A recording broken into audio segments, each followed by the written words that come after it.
number 1. Thou shalt have no other gods before me. Rule number 2. Thou shalt not make unto thee any graven image or any likeness of anything that is in heaven above, or that is in earth beneath, or that is in the water under the earth. Rule number 3.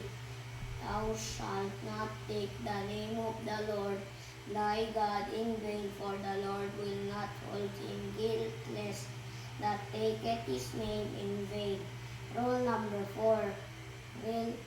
Remember the Sabbath day to keep it holy.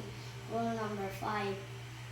Honor thy father and thy mother, that thy days may be long upon the land which the Lord thy God giveth thee. Rule number 6. Thou shalt not kill. Rule number 7. Thou shalt not commit adultery. Rule number 8. Thou shalt not steal. Rule number 9. Thou shalt not bear false witness against thy neighbors. Rule number 10. Thou shalt not covet thy neighbor's house.